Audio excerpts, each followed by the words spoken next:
right, on to our speaker today. Corinne Goodwin is the founder and executive director of Eastern Pennsylvania Trans Equity Project. It's a nonprofit organization whose mission is empowering transgender individuals throughout Eastern Pennsylvania. Corinne actively works on issues impacting the lives of LGBTQ Pennsylvanians, ranging from legislative action to advocating for safe housing and food access. She also serves on the board of Keystone Equality and volunteers with the ACLU, the Pennsylvania Youth Congress, the United Way, the Chamber of Commerce, and many more. I don't know where she finds them. That's a lot.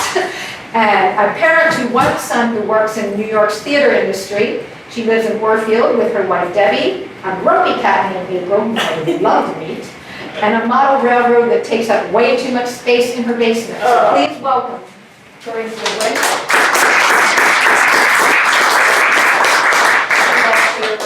Yep, so we're just going to do a little technical stuff. So a little switcheroo. So while that's happening here, we'll pass out some propaganda for y'all.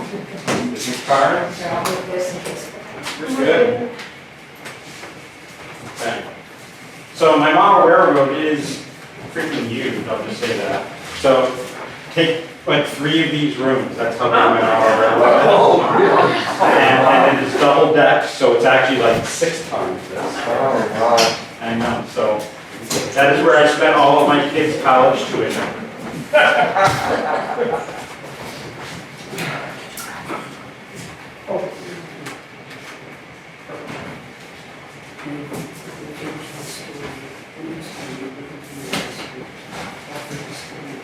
Look at that. Wow. All right.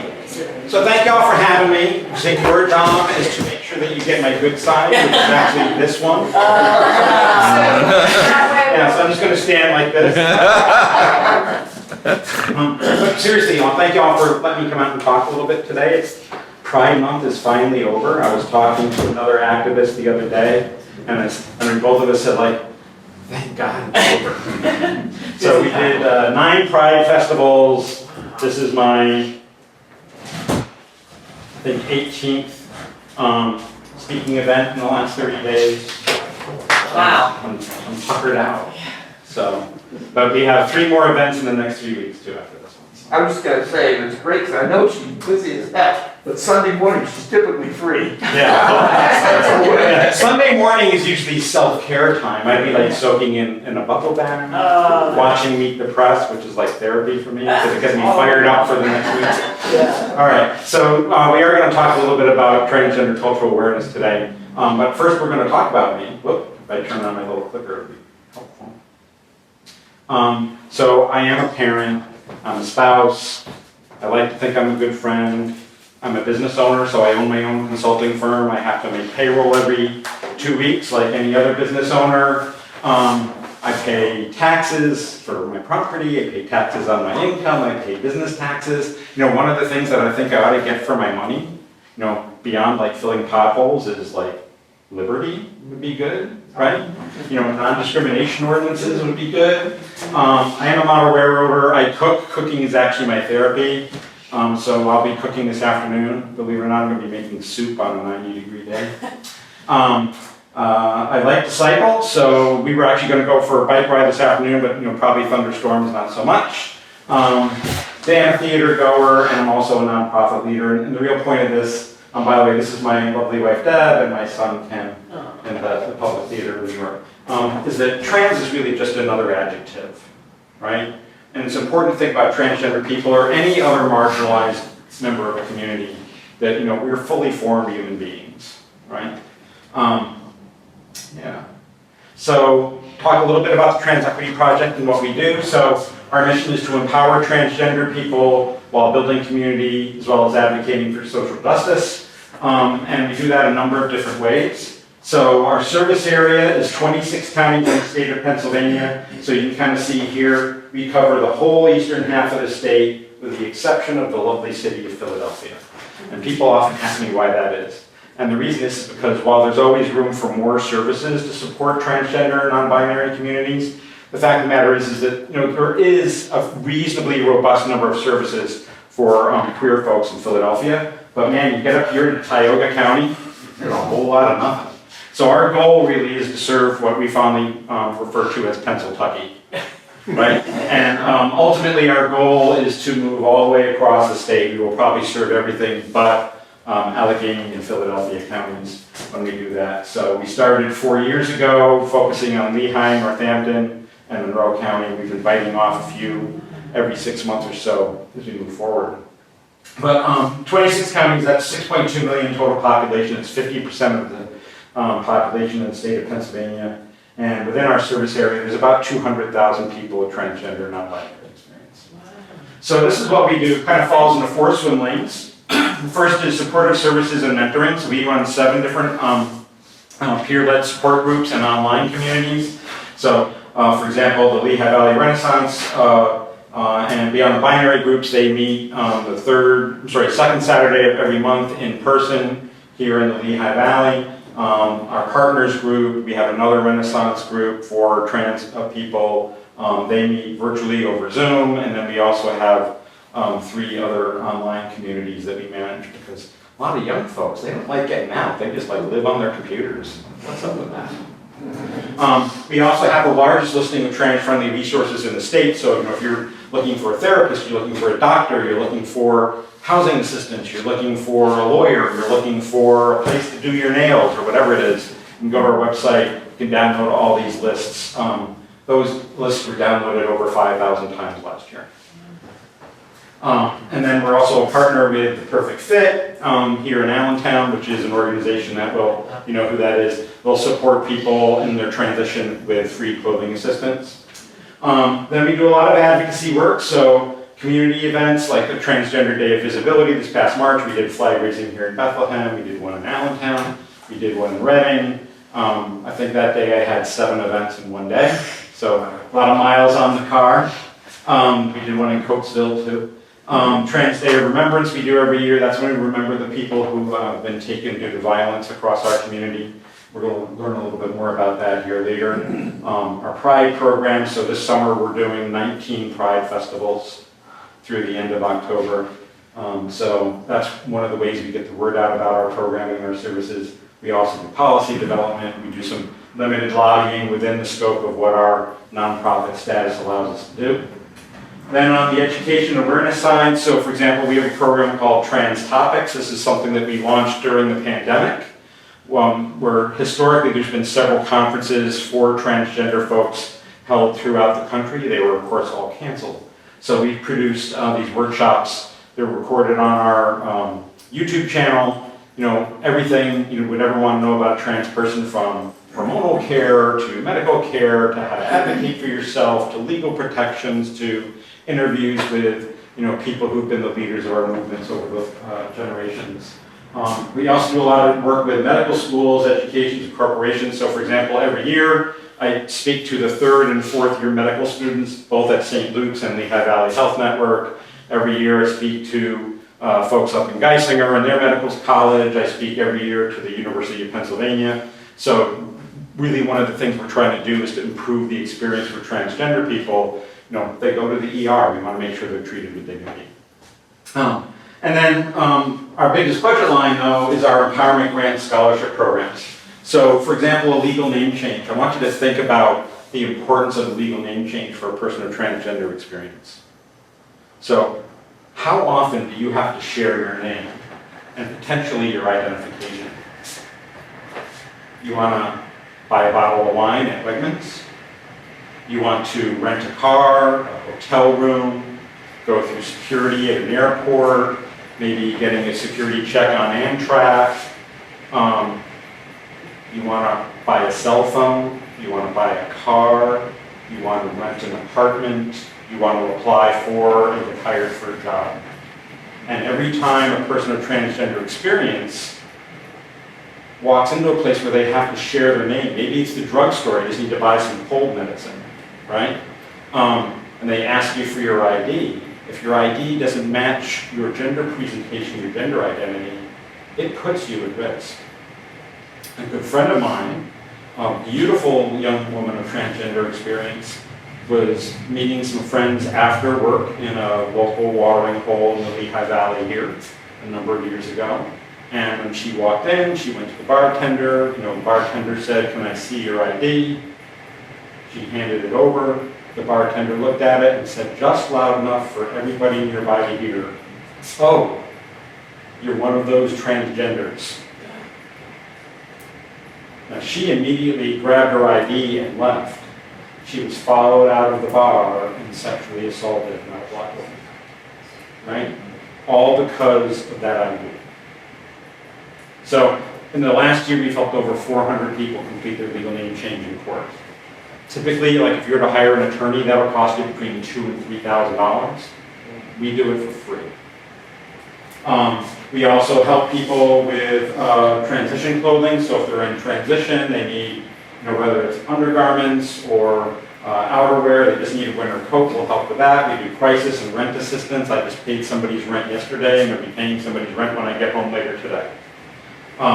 We do help with transportation, bus passes or car repairs, legal fees. I just had somebody apply this morning for help paying for their affirming medications because they aged out of their parents' insurance and now they have to pay out of pocket.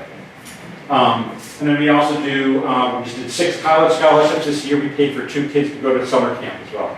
So we try to really, the goal of our organization really is kind of in a simple thing is to kind of get somebody from the mode where they're surviving to a place where they can thrive, right? And that's what a name change does or a college scholarship does. It helps break that cycle. That's what, helping somebody stay housed does, right? Because it makes it so they don't get out on the street and backtrack, gives them an opportunity to move forward. So that's what we do. I'm going to start the talk now, and I'm just going to start with a little bit of a disclaimer. And really that is that I'm going to use the term transgender a lot today. I probably ought to be using the term gender diverse or gender expansive, but that will extend the amount of time that I talk today by like a half hour. So we're going to use the term transgender a lot, but really that transgender umbrella covers a lot of different identities, right? So you might live in the binary, so I'm somebody who was assigned male at birth, identify feminine, but other people are gender fluid or they're androgynous or they're agender, genderqueer. There's lots of different types of identities out there, right there. And so just to sort of disclaim that, when I use the term trans today, unless I otherwise say so, I'm kind of talking about the whole community.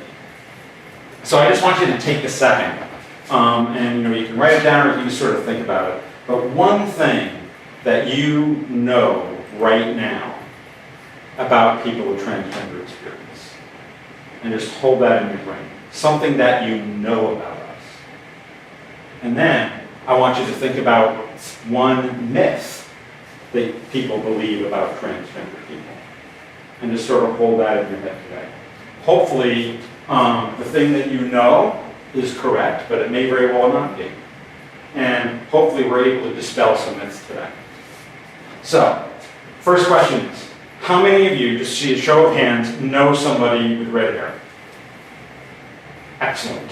How many of you, other than this mature yet mysteriously alluring woman here in 40, know a person of transgender experience? Yeah, so about half, right? So we went from 100% down to about half, right? And this is a pretty enlightened group, so it probably makes sense at a little more than normal, but only 30% of the people in the United States of America say that they know or have even met a transgender person. Well, here's what I'll tell you, is the number of people in the United States of America that have red hair is the same number as the number of transgender people in this country. It's about 2.5%. Another way to look at it is think about Subarus, Kias, or Volkswagens. Each of these brands holds about a 2 to 3% market share. So today, when you're driving down Route 22 or Route 78 and you drive past a Subaru, or a Subaru passes you, you just kind of go like, oh, there goes another trans person. Oh, there goes, we're freaking everywhere. We're as popular as Subarus. Well, maybe not as popular, but we're as prevalent as Subarus, right? So the low estimate is 1 in 162 people, that's 0.6%. That comes from the Williams Institute at UCLA, where they did a survey a number of years ago in 2017, I think it was, 2017. And they asked adults, boomers, frankly, right, to raise their hand and publicly state that they were a transgender person a binary transgender person. So that means you identify female or you identify male. They acknowledged in that study that it was probably at least a 50% undercount. The second number, 2 in 100, that comes from the Centers for Disease Control, actually Donald Trump's Centers for Disease Control, where they estimated that the population of the United States of America, a little broader definition, including non-binary people, is about 2% of people are transgender. And then the high estimate comes from the University of Minnesota, where they asked every single kid in the high school system in the state of Minnesota to anonymously report their gender identity, and 3% of them came back and said that they were gender diverse. So, and actually you got this because we expanded our service area. There's about 200,000 people in our service area who identify as gender diverse. So, some terminology, we'll start off with that. So trans is Latin from the word across, right? So my gender identity, what that really means is that as a transgender person, my gender identity is different than the one that I was assigned at birth. Now I want you to think about this. How many of you are parents? How many of you were in the room when your kid was born? What were the first 4 words that you heard the doctor say when that kid was born? Oh, it's a boy. Yeah, congratulations, it's a whatever, right? Within the first 5 seconds of life, you are put on a track for how you are supposed to behave in society, right? So when my mom heard, my dad wasn't allowed in, because I'm old, right? So I'm 63, I know I look like I'm 40, but estrogen's been very good. But, within 5 seconds, my mom had put me on a track for the rest of my life. My father had put me on a track for the rest of my life for what my life was supposed to look like. And ladies, we all know that male privilege is a thing, right? It's a real thing. And believe me, I know because I've lost mine. I've lost mine, right?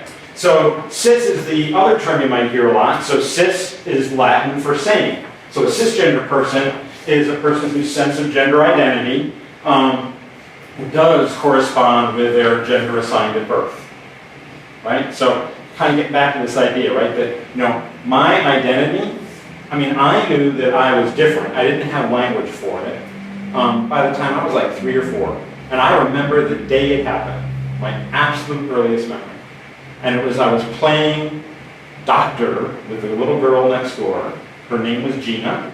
I remember her house was green, they had a stockade fence around the backyard. Our house was next door, it was painted yellow. And we dropped our pants and I went, holy crap. Right? There's something wrong going on here, right? And then, and I remember going home and talking to my mom about it, and I remember her slapping me down and saying that I needed to shut up and stop talking and suck it up because otherwise I was going to give my father a heart attack. A recurring theme in my youth, right? And then I remember taking a bath and trying to figure out how my parents had glued my penis on because they wanted a boy, and trying to figure out how to get it off. That's my absolute earliest memory. So I didn't know how to explain it. I just go like, there's something wrong here, right? So to kind of refine that. So gender identity is all about how you perceive yourself. It's what's in your head. So like I said, I knew very early that my gender identity did not align with what I was assigned at birth. On the other hand, gender expression is a little bit different. So gender expression is about how you're dressed, about how you act, it's about your demeanor, in alignment with society's norms, right? So I am like really girled up today. I put on makeup for you, right? I'm wearing a skirt, that like never happens. I'm a jeans and t-shirt kind of person, right? And, no makeup, during most of the time, things like that. So most of the time, my gender expression is really more androgynous, right? But, when I need to girl it up, I can girl it up, right? But my expression, the way that I act, is a little different because I was socialized male. So when I walk down the sidewalk, I take up a lot of space. Right? When I walk into a meeting room like this and we're sitting around a table, I take over because, that's what dudes do. And that's especially what this dude did. right? I mean, my motto back, I used to have some very high-level jobs in Fortune 50 companies, and when I walked in the room, I just took over that meeting. My motto was just do what I tell you to do, it's gonna be okay. There was no debate, there was no consensus, it was just do what so-and-so said to do, or else. The way I hold myself, right, at a table, or now I tend to stand erect versus a little lower, right? My body language is a little more assertive, right? So I can confuse people in my gender expression. Attraction, so sexual attraction, romantic attraction is really about who you love. So I've been married to the same woman for 42 years. We've been together for 47. So when people say, what's your sexual attraction? I go kind of like, well, I'm a demisexual, right? I love my wife. Now that doesn't mean that if a guy has a nice ass, I'm not going to take a look, because why not, right? But generally speaking, I'm attracted to women, right? And I'm attracted in particular to one woman. And then the last thing is sex characteristics, and this is where people get wrapped around the axle, because people kind of take that down to penises and vaginas. Now, when I walk into a Wegmans, like I did a few weeks ago, and I'm buying some broccoli, because it's the best vegetable ever, and you know that you don't eat just the top of the broccoli, you use the rest of the broccoli for soup stock and stuff like that. It's awesome. So anyway, going into Wegmans, buying some broccoli, a couple of teenagers are coming out, teenage boys are coming out, and one of them pokes the other one in the ribs and does this, and then says, that's a dude. Do they see my vagina or my penis? No. They had no clue if I have a vagina or a penis. So how did they identify me? It's my secondary sex characteristics. It's the fact that, I'm 6 feet tall, or I have these great big monster hands, or I sing baritone, right? Especially now when I've been talking for a month and my voice is going.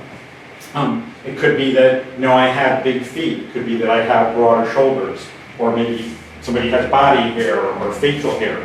These are all secondary sex characteristics that we actually use to identify whether somebody, where they fall on the scale of maleness to femaleness, right? Now, if people are really sophisticated, they start talking about chromosomes, right? They go well, if you're a double X, then you're a female, and if you're an XY, you're a male. They're ignoring the other 20 plus characteristics for sex chromosomes, right? So there's XXY, there's XO, there's XOO, there's triple X, that's kind of a fun one, right? There's lots of different variations. Nature loves variations, that's how evolution works. So I am just the next incarnation of what humanity looks like. Okay? Another way to look at it is on a sliding scale. So gender expression, sexual attraction, gender identity, sex characteristics, right? And they all can kind of move back and forth on this scale of maleness to femaleness, right? And in between can be a lot of nothing. So this is where I fall, right? So my sex characteristics used to be over here, but now they kind of split over here because I have this great set of brand new kids. And they are fantastic, right? I no longer have body hair, right? I've taken actions to, eliminate facial hair, right? So a lot of those, highly male characteristics are gone, but I still have these big old man hands, right? On attraction, I'm generally attracted to women, but if a guy's got a nice butt, why not, right? My gender expression, tends to fall on the female side, but I'm very happy to call myself androgynous. And my gender identity, right? Generally female, but I'm also very happy to call myself a person of queer experience. Okay? So think about where you are. And then the other thing we need to think about is how these things evolve. So in the trans community, the butterfly is a really powerful symbol. So you get to know a lot of trans folk, and they all got butterfly tattoos. This is because we start off as these little ugly caterpillars, or pretty caterpillar in this case, right? And then we sort of migrate and become these gorgeous butterflies, right? This journey for me took 50 years. I have a young friend, her name is Kai Shapley, an amazing young advocate. She's 11 years old now. For her, that journey took 4 years because she had a mom who didn't slap her down, right? Some people stop and start. So in my case, I knew who I was very young. I repressed it for many years. And then, when I hit adolescence, it's like this thing's like really happening. I got amazingly effective at shoplifting women's garments for many years.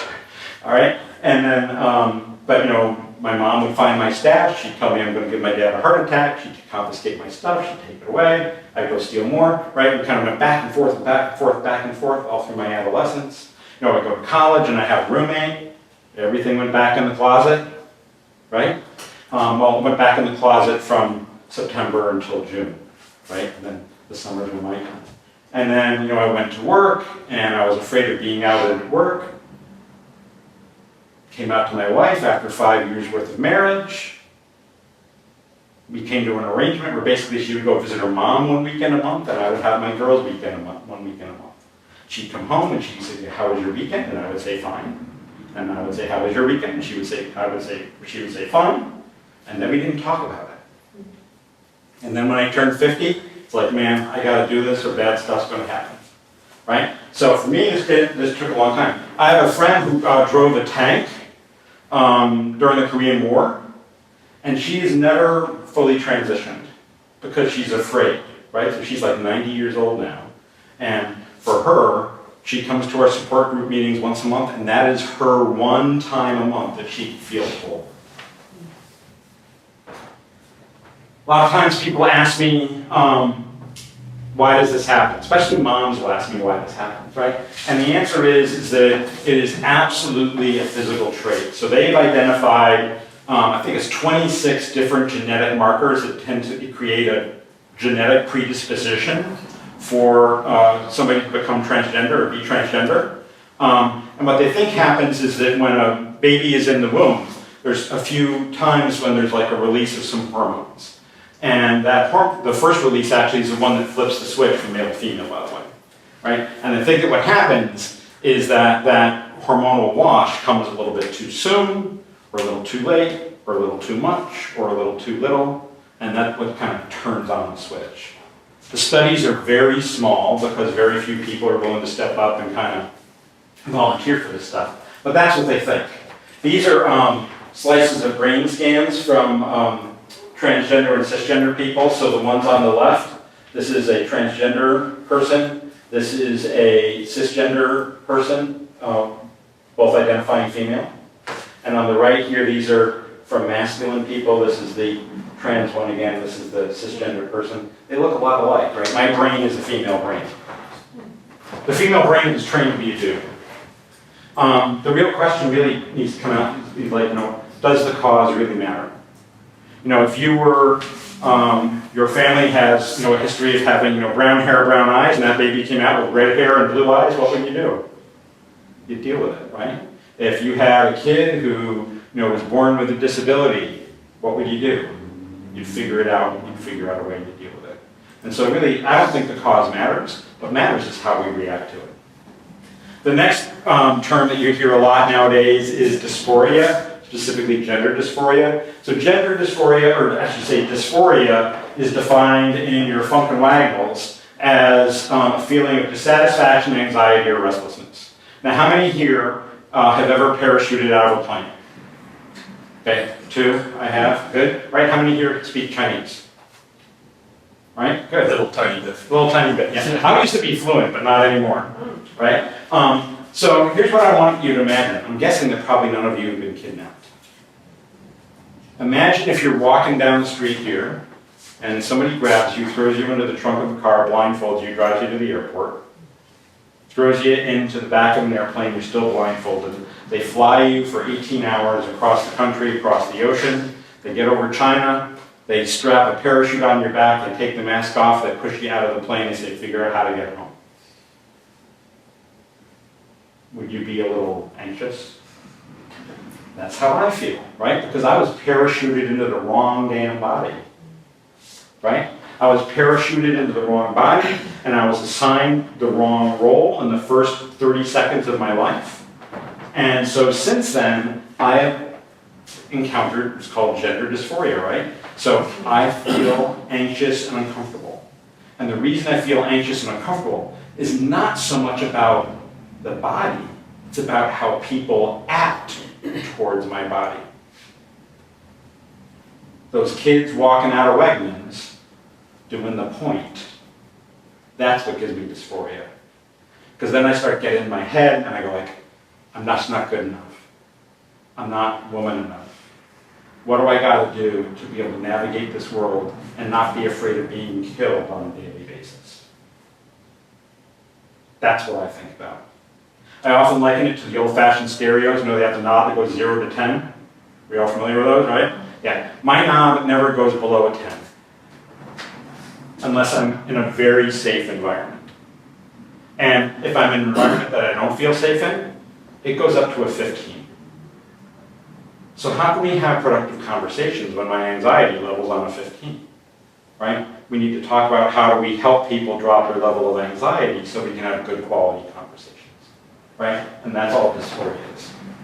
So transition really involves kind of 3 pieces. The first one is social transition, so that's living and working in the gender that you identify with, right? So that is me coming out and saying to you all, yeah, I'm a transgender woman, deal with it, right? And then, you know, we just figure out how to work it out together.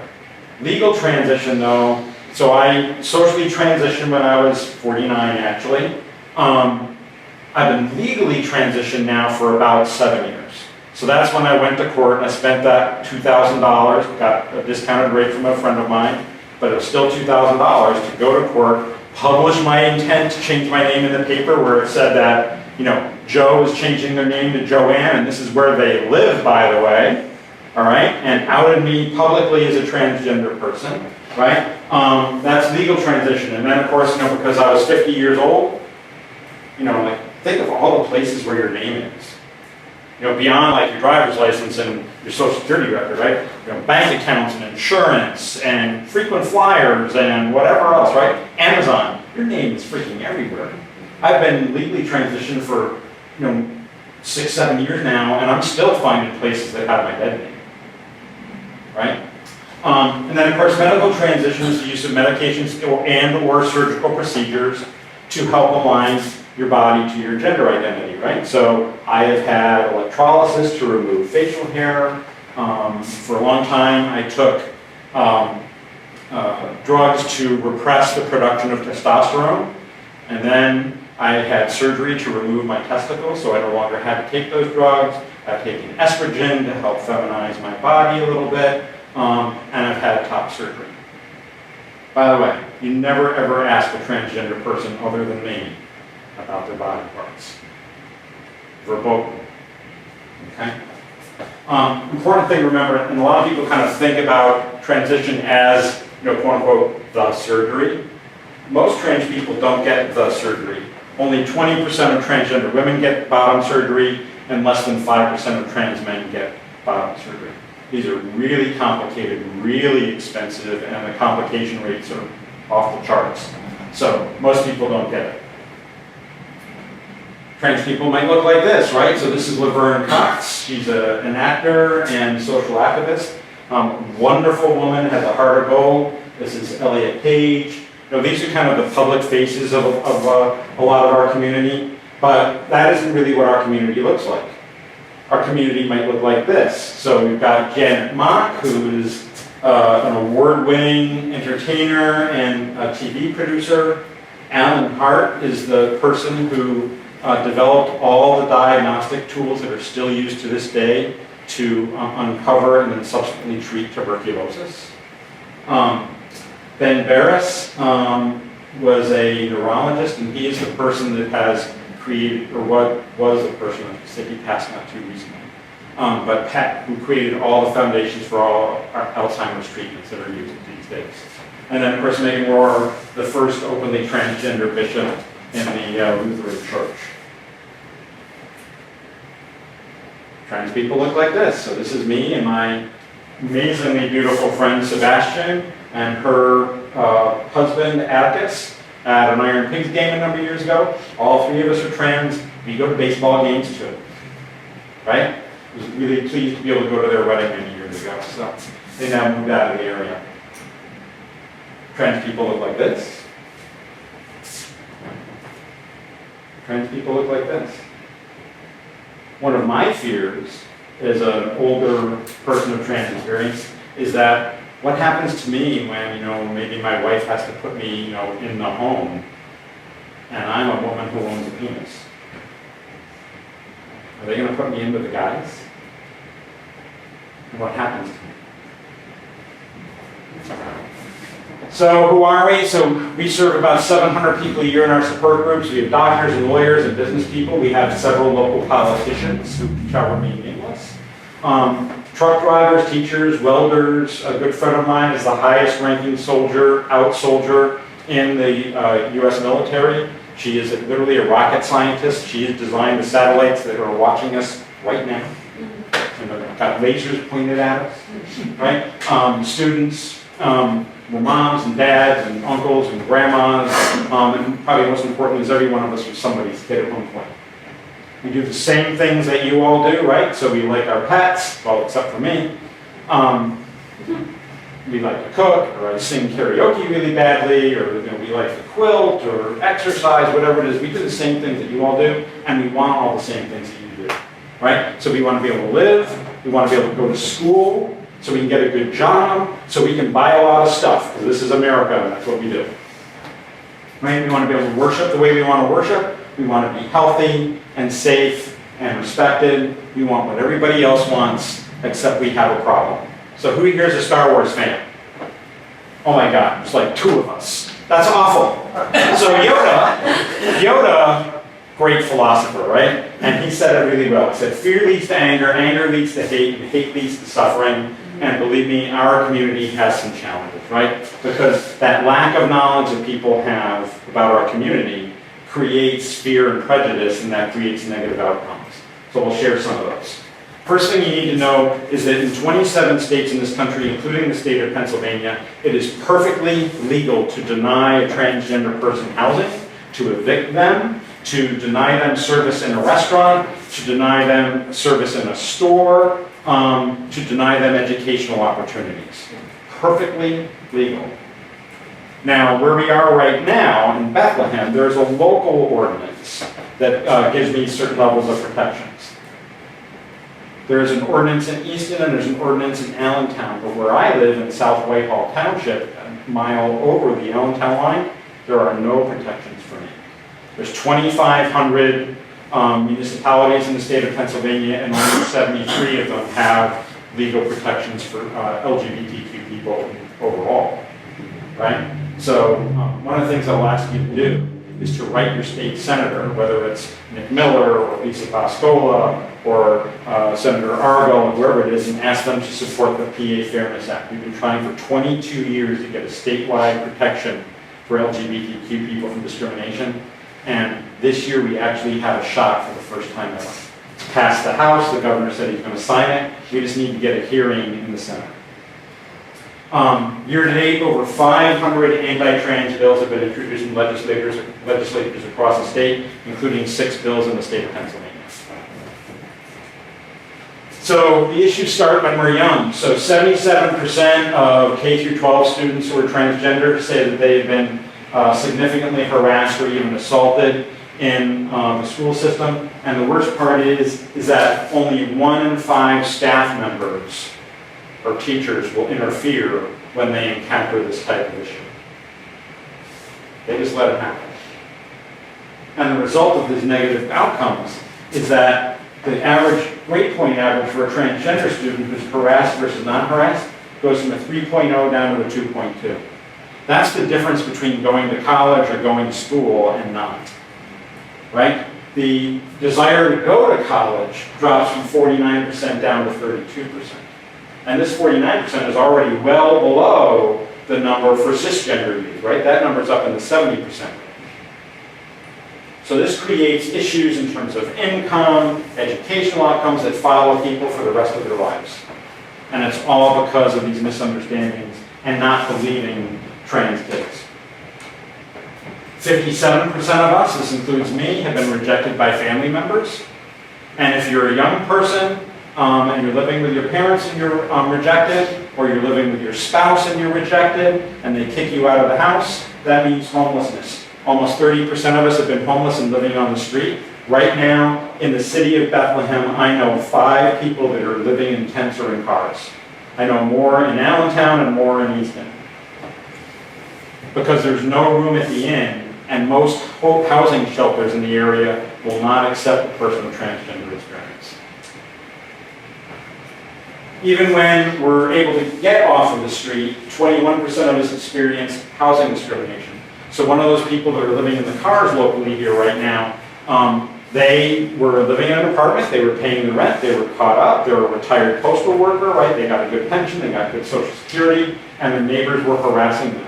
When they went to management to complain about it, management said, oh, well, that's because of your trans. And then they evicted them. Right? And we all know that there's a housing crisis in this area. Landlords are requiring that you give them the security plus an additional 2 months rent. The average rent is over $1,800 in the Lehigh Valley. So how does a retiree come up with effectively $5,000 plus another $1,000 to move all their stuff? That's why they're living in the car. Almost 80% of us don't have legal ID that matches our gender presentation. So that means it's hard for us to get employment, right? It's not unusual for a transgender person to walk in and their application says Joanne, but they look like a Joe. And then the person who's doing the interview says, oh, you're transgender. How am I going to handle bathrooms here? Can you help me with some transgender person? That's totally illegal, but believe me, it happens all the time, right? And so it's no wonder that the unemployment rate is 4 times the national average. So we're bragging all the time right now that unemployment is running at like 3-4%. That means it's running at 16% if you're a person with trans experience. And if you're a person of color, you can double that number.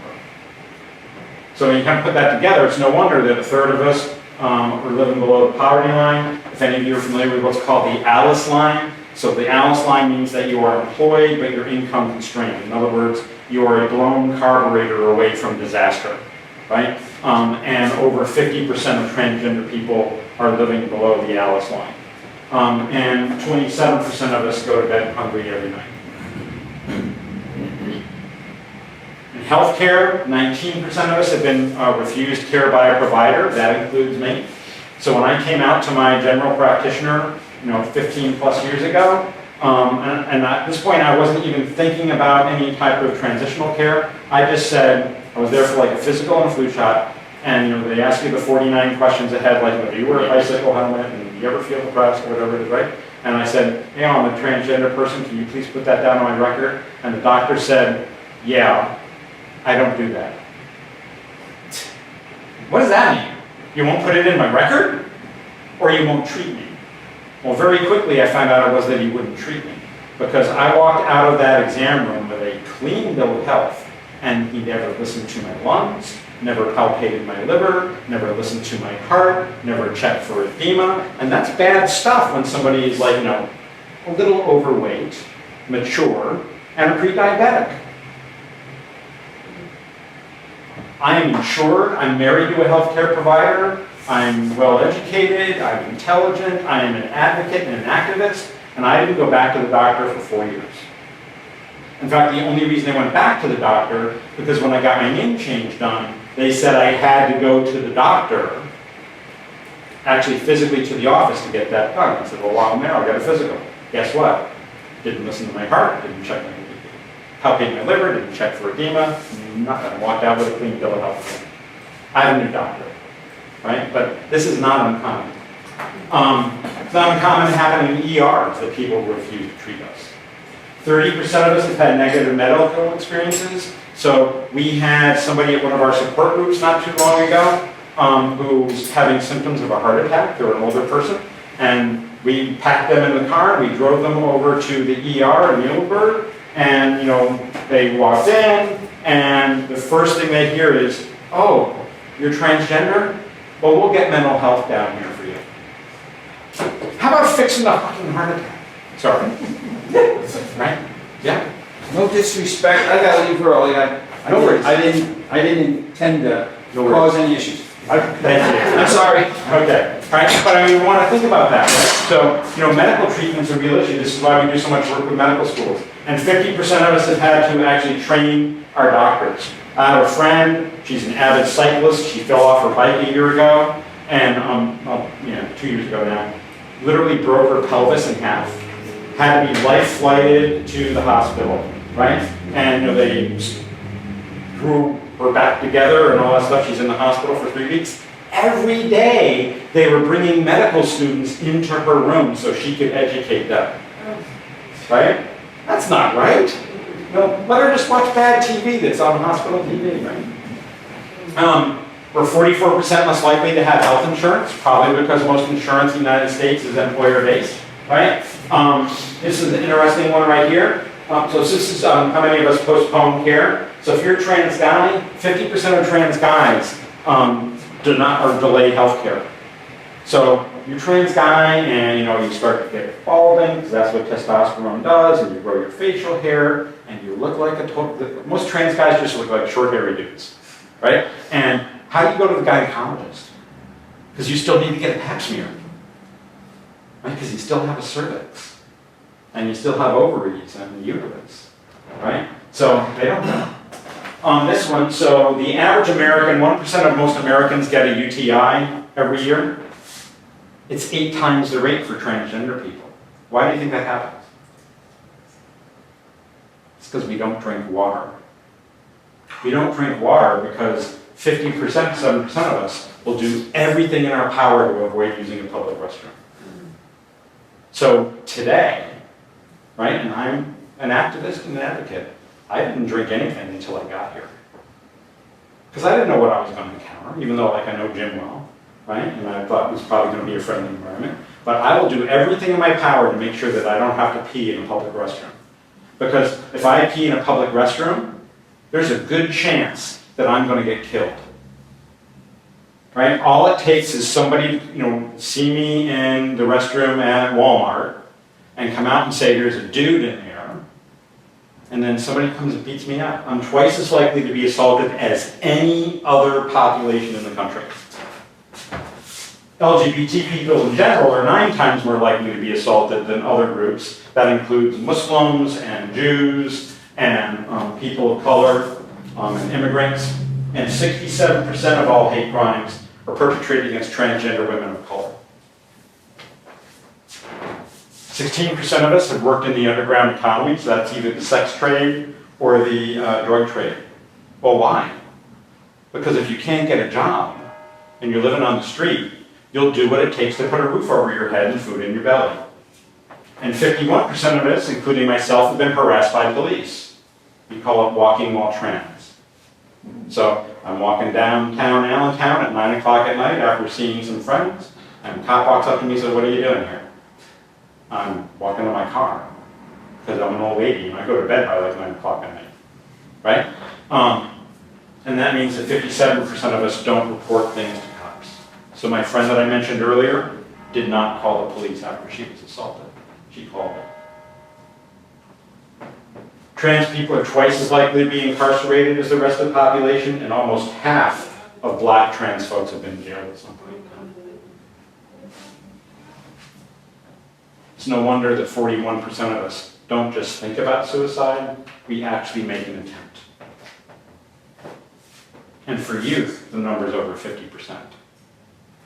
But just one adult can reduce this number by 40%. Just one person saying, "I care about you. I'm here if you have a question, you have a problem."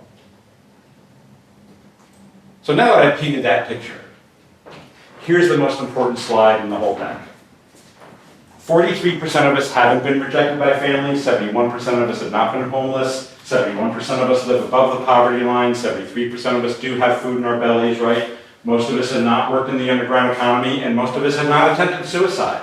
So don't go making assumptions about me. I live in a very nice home. I've never been homeless. I clearly eat more food than I should, right? I've never attempted suicide. So don't make assumptions, right? So when I came out to my brother, the first words out of his mouth were, "Are you going to kill yourself?" How about okay, let's figure out a plan to move forward, right? It's just that simple, right? So don't make assumptions. If you meet a transgender person and you're worried about them, there's lots of ways to get to these issues without further marginalizing them, right? So you could say like, hey, what did you have for breakfast today? And I say, oh, I had a bagel and cream cheese. Oh, good for you. Well, I had scrambled eggs, right? If they say I didn't eat breakfast, like, oh, well, what did you have yesterday? Right? And then you can find out if they got a food problem, right? How did you sleep last night? Oh, I slept awesome. Got one of those new Sleep Number mattresses. Look at that. Right? Probably not homeless if I have a Sleep Number mattress, right? So don't make assumptions about me. The only assumption you really should make is that transition is probably the best thing that ever happened to that individual. I know it was for me, right? Because I no longer had to pretend to be a dude. And when I was pretending to be a dude, like I put on the alpha male suit, I was a jerk. My nickname back in business when I was like working for Sprint and Best Buy and some of these other companies was Dr. Evil. Literally. All right? Because I really overcompensated.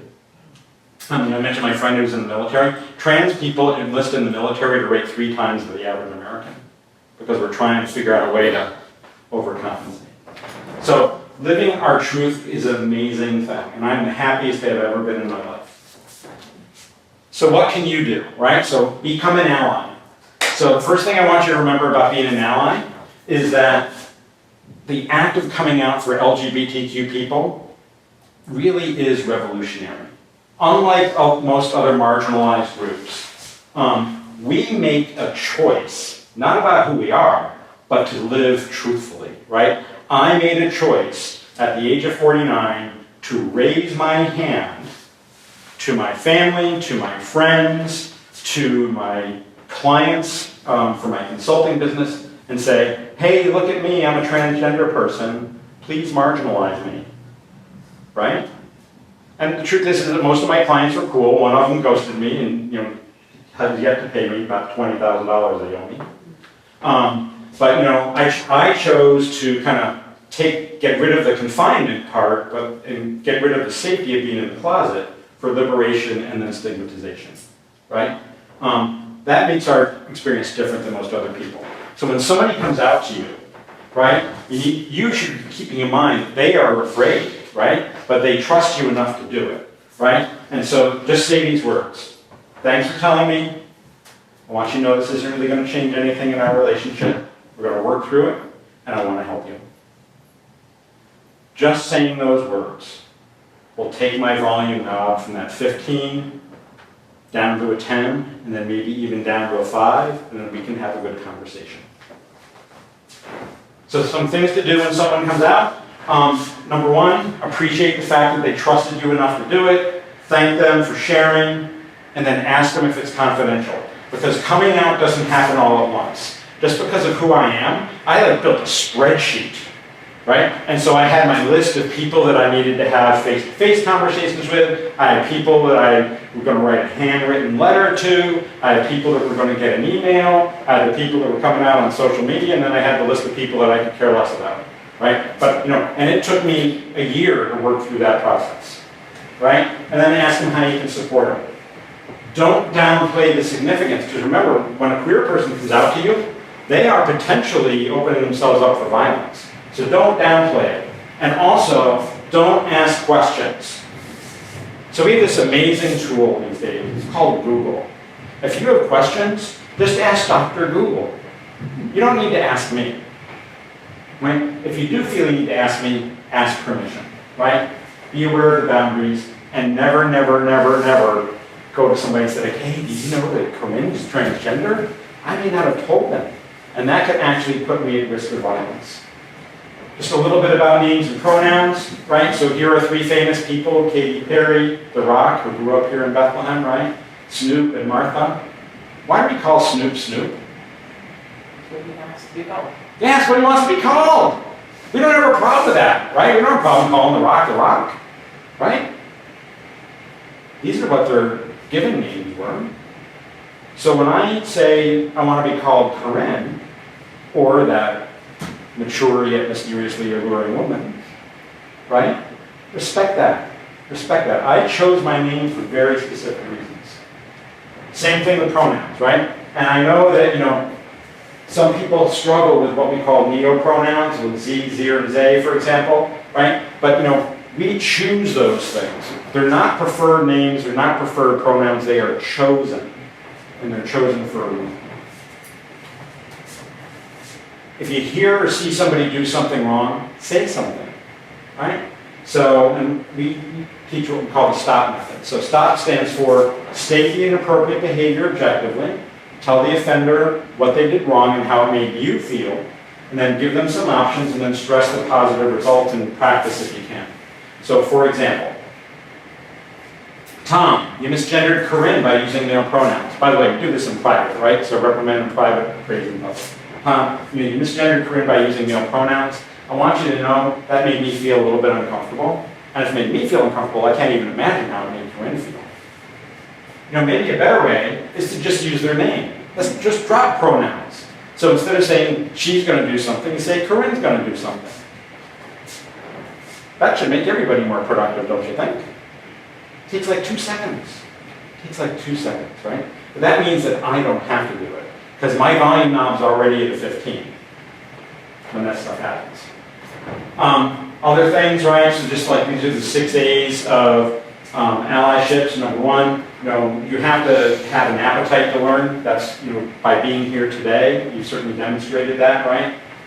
Ask questions, use Dr. Google, read books, go to our website. We have a ton of amazing resources available. I know they're amazing because I did them, right? Kind of just increase your awareness, know that there are issues or challenges in our community, and then amplify them, speak out about issues, right?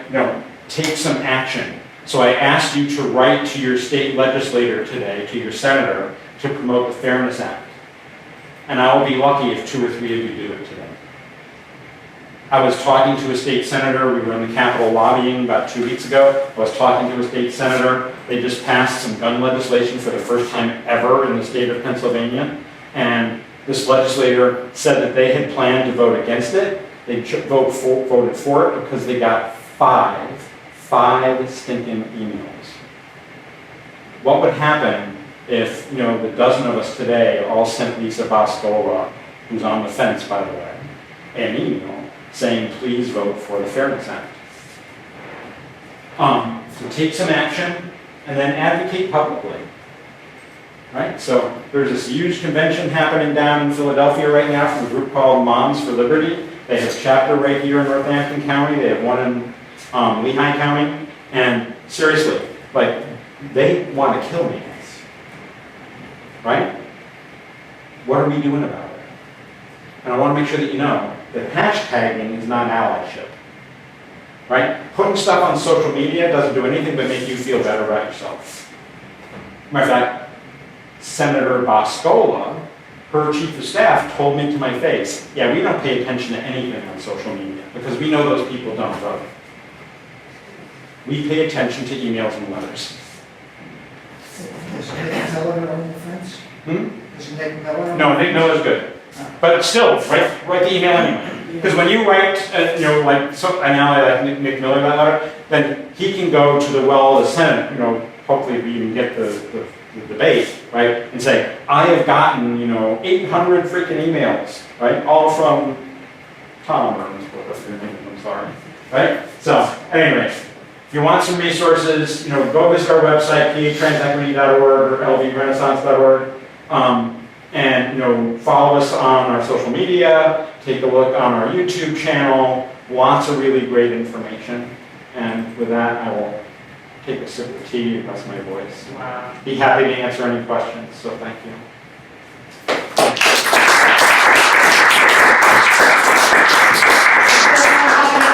I just want to say I went exactly an hour. And that's what I nailed it. That's something that a lot of our speakers don't do. I know. Right That's great. down, where you're well practiced, obviously. Yeah. Does anyone have any questions for Corinne? I'm an open book. You can ask anything. I will not be offended. I do reserve the right to tell you that you can never ask that question of anybody else. Do you ever get, your presentation is great, It's really been very, organized and clear. Humorous too. Yeah. A lot of information. Do you ever get requests from these Moms for Liberty or from some of these school boards or there's been so much opposition aroused because every time you go for something, which you should have had in the last 100 years, it's opposition that comes about from the sports people. There's just certain areas where you can hardly have a conversation. So you're here, and that's good, and I don't know if you take any of these things. Yeah, so that's good to know that we have them here. So to answer your question, yes and no. So right now, I'm advising, not as part of the Trans Equity Project on a personal level, I'm advising 5 different groups of parents who are trying to push back against Moms for Liberty in some school districts, including 2 locally. And it's really about the thing with Moms for Liberty is that they have a lot of money, they're really, really well organized, right? And they're really persistent. So they show up at every single school board, for example, in Nazareth, right? They show up at every single school board meeting without fail. And they know their talking points, right? They're getting paid to do it. They bring in people, who are paid to kind of do this work. Does somebody bring in you? Well, so I'll get there. Okay. So we're working with some parents groups, who are trying to support, LGBTQ youth in the schools, and just say, listen, so you have to make a schedule. So you show up in January, and you got February, you got March, you got April, and then you're like, how do you start off? You always start off with a story, like to talk about, a queer kid in your life and how acceptance helped them, for example, and then you talk about the facts. Because we just spout off facts, it doesn't inflect at all, right? And how to do that all in 3 minutes. So we will kind of coach people and things like that. Unfortunately, so I live in the Parkland School District. I can go talk to the Parkland School Board till I'm blue in the face because I'm a taxpayer. But I cannot go to Nazareth and speak unless I'm invited by a school board member, right? So, because I'm not a taxpayer. So that's one of the limiting kind of factors. I have spoken to, groups where there have been people from Moms for Liberty or people who, have been skeptical of the trans or LGBTQ experience. And in some cases, I'd like to think that I've changed their minds, right? But not always. Some of them are very, very entrenched, right? The real key is, and this is one of the things I talk about, we had our annual picnic yesterday. We had about 120 people there.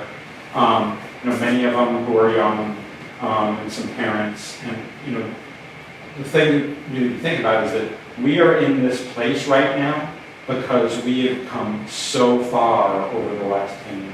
So, Laverne Cox, whose photo I showed you, she was on the cover of Time magazine 5 years ago, right? And Jamie Brusoff, she was on the cover of National Geographic, a couple of years ago, right? And it's really a pushback.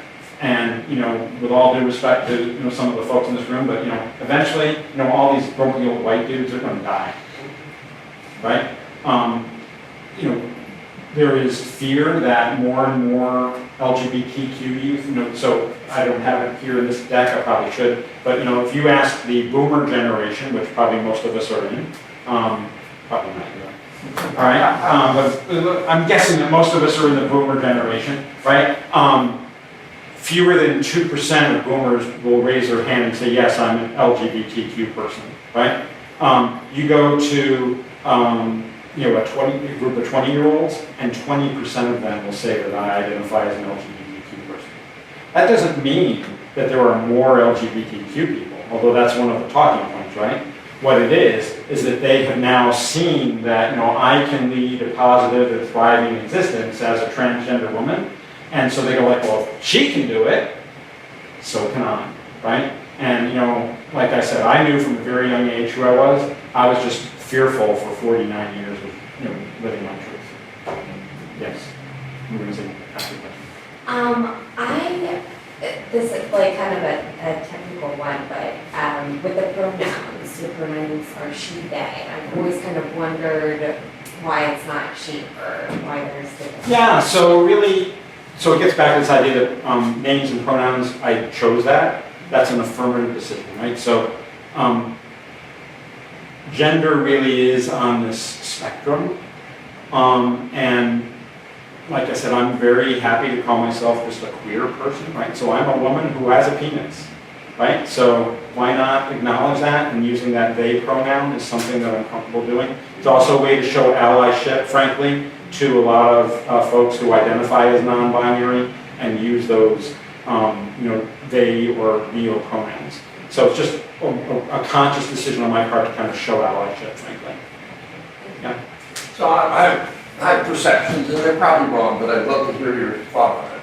So if a child is born male and grows up with extra testosterone, which builds their musculature, I think, better than estrogen, and they transition to female, and then compete in Olympic level swimming, is that fair or is that unfair? So here's what I would say. So these are complicated and complex issues. And thank you for coming. Oh, yeah. Sorry if I went long, I apologize. Oh, no, it's okay. All right. So the way that I kind of talk about it is that, all of these issues are complicated.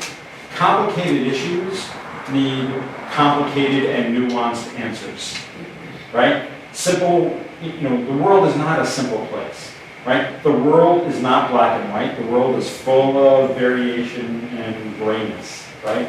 So the bills, the anti-trans sports bills, so like the one in the state of Pennsylvania that, we beat back last year, it's been reintroduced this year.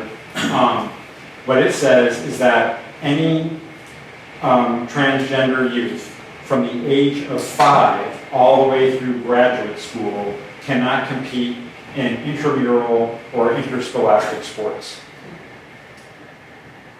I remember when my kid was 5, and he was one crappy soccer player, right? All he really wanted to do was pick dandelions and stuff like that. 5-year-old kids are not superb athletes. They just want to hang out with their friends and get the benefits that sports give, right? Which is making friends, building a community, learning how to play by the rules, learning how to win with grace and how to lose with dignity, right? And these are things that serve us well in the rest of our lives.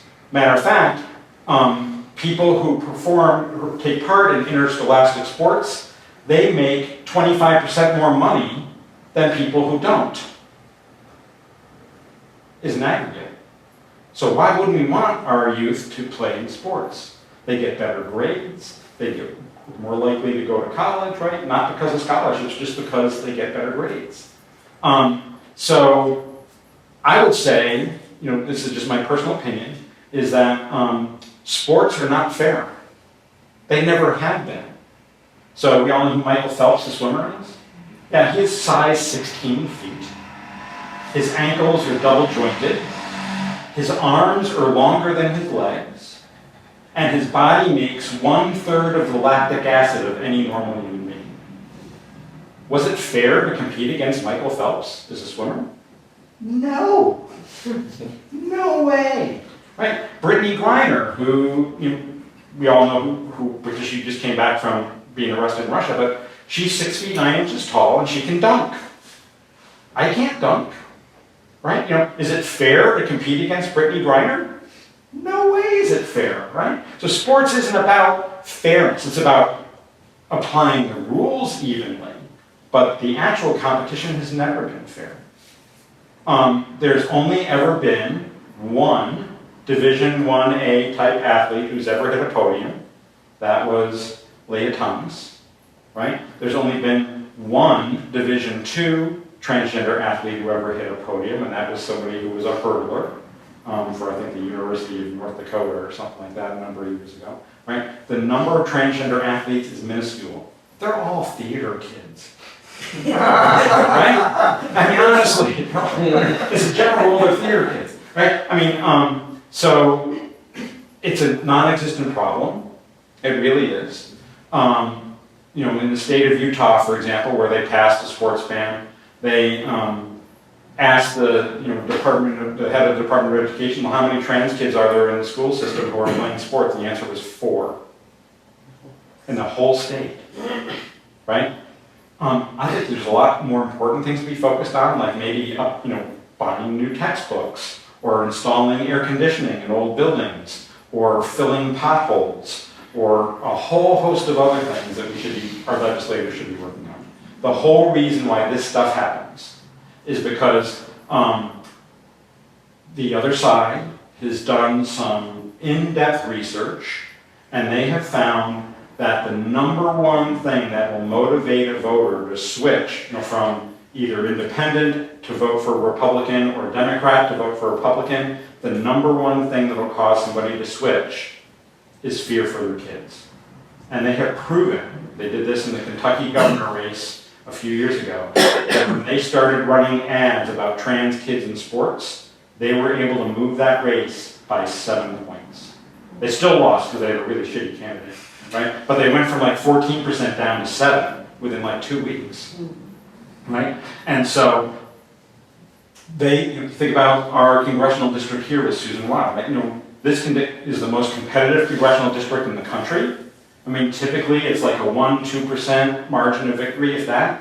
Imagine if you could move 7% of the voters, right? And now you get the whole rest of your agenda through, right? So anti-regulation and, you know, tax cuts for wealthy people and, you know, whatever the rest of the agenda is, you know, anti-immigrant, pro-gun, whatever, all that, that's the stuff they really care about. This is just the mechanism they're using to get it. And it's all about moving voters, and it's about securing funding. So evangelical voters, they vote at a rate of over 70%, where the average American votes less than half the time, right? And they vote in every single election, right? And over 70% of them will vote for Republicans. So it's about leveraging that base of voters. That's my lecture. That was a great answer. Yeah. What do you think about our Supreme Court? Not much. So, you know, there was a ruling just this past Friday that was pretty bad. And I think that the court has a real definite agenda, and I think it has been politicized. This isn't the first time the court has been politicized, so. The court was politicized in the other direction back in the 60s, right? And the early 70s. The court was highly politicized before the Civil War. The difference in our politics nowadays is something called the internet, right? And social media and big data, right? So now they know who you are, they know what you're doing online, they watch you every second of every day, you know, Google and Amazon and Facebook and all the others, right? And they're selling that data to data brokers. And so, you know, they're able to draw these congressional districts just right, to ensure that their candidates are protected. They're able to push your buttons. You know, one of the things that I tell people in our communities, like, you know, you go online, like my MSN feed, right? That's my news feed, is MSN. And like almost every article is about like, oh, you know, it's from either, you know, the Washington Examiner, which is a, you know, a really conservative publication about like how horrible transgender people are, right? Or it's from LGBTQ Nation about like Republicans hate us, right? You know, I want to like know about like, you know, penguins or you know the latest movies or whatever. You know, but because they know that I'm a transgender person, they are just trying to stoke the outrage machine. And so the Supreme Court is not our friend right now. We just have to keep fighting. Right. You know, and you know, so here's what I'll say, right? Is that so a good friend of mine, trans woman, lives here in Bethlehem. She socially transitioned in the late 60s, medically transitioned in 1972, when it was illegal for her to walk out on the street. And you know, she is the person who keeps me level set, right? And she goes like, I know it feels bad now, right? but it has been a whole lot worse. And, I was talking to, folks in our community yesterday, 120 folks, and I just said, like, listen, you look around, in this pavilion in the middle of a park, and, basically it's like, listen, this is your chosen family, and family takes care of each other, and we will always be there for each other, and we will always continue to do that. We've survived a lot of those things. We will. And then they're all going to die. So other than the expense of it, does Pennsylvania require when you do a name change? Like I couldn't just walk in and say, I want to have my name changed to such and such. Don't they did you have to provide, or in general? Yeah, so the process basically is, so the first thing you have to do is you need to go get fingerprinted. They're going to take your fingerprints at the state police. And I'll back up. Every county in the state of Pennsylvania does it differently. So, there's 70 counties in the state, and every county does it a little bit differently. But generally speaking, it is, the first thing you have to do is you have to get fingerprinted. Then you're going to fill out 30 pages of legal documents. Luckily, in our case, we will provide those documents to you and then just tell you where to put in, your name and stuff like that. But if you don't understand all that stuff, you're going to hire an attorney, which is what I did back in the day. You go to court, you're going to drop about $250 in filing fees to the court. You're going to file out paperwork, depending on the county, in anywhere from 2 to 6 different offices at the courthouse. So you have to print out, you have to buy a lot of ink and paper, right? And then the next phase is that you are required to get what's called a judgment search, which is a financial background check, because what state law says is that they will not give you a name change if you are significantly in debt and you don't inform people of that you're changing your name. And you need to get that judgment search in every place that you've lived over the last 5 years.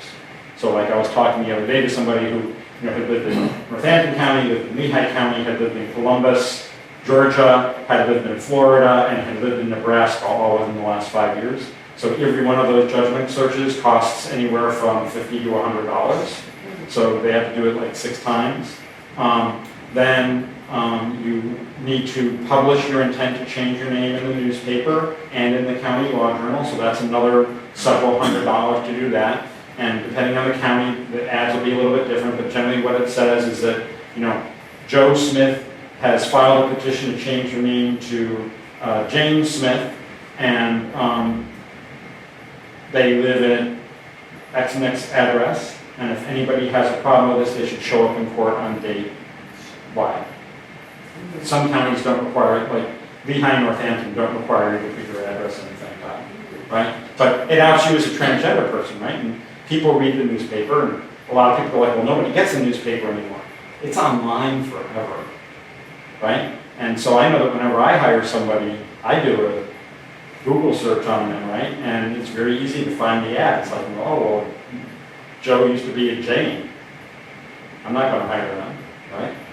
So you do that, then you go to court and you plead your case, and then after you get that, so that process takes 90 days, and then you start changing your name everywhere, which is a lot of work. So a lot of people hire attorneys because navigating the legal system is a problem. What we do is we help them navigate the system so they can represent themselves. And then we also help them with going to court and asking for a waiver of the publication. So you can ask for a waiver in Pennsylvania on the grounds of issues for personal safety. So I can go to court and say, like, in front of a judge, I got to do it in front of open court, I got to say, I am a transgender woman, and I'm concerned that publishing the paper will subject me to violence, assault, or harassment, and then the judge will make a ruling, do I have to publish or not. We're generally successful in the Lehigh Valley, but for example, in Berks County, just one county over, we have never, ever, ever, ever won that hearing.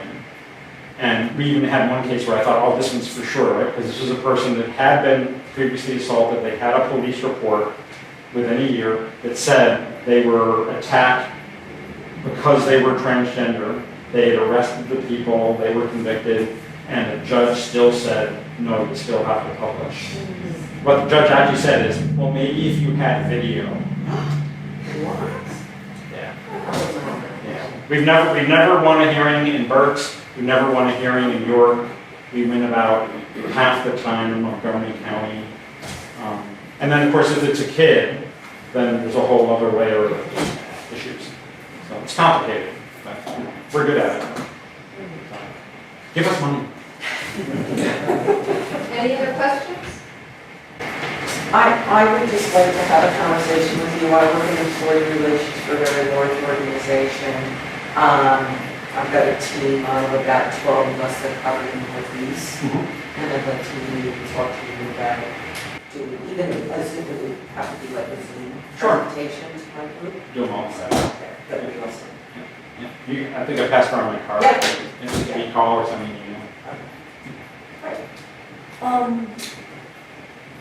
Hard to put the words together for this question, but, okay, Gen X, millennials, whatever these other generations are, they're younger than us. Yeah. They seem to be a lot more open-minded and, are hope for the future.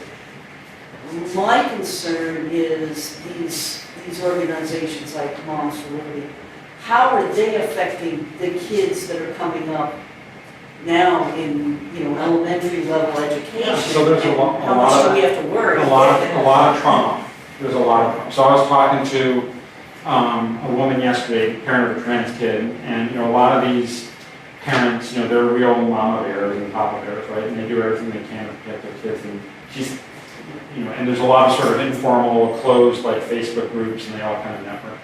But she was telling me that a parent of another trans kid that she knows, that kid is a member of a local school marching band, and they've been invited to go to Florida and play march in like a Disney parade.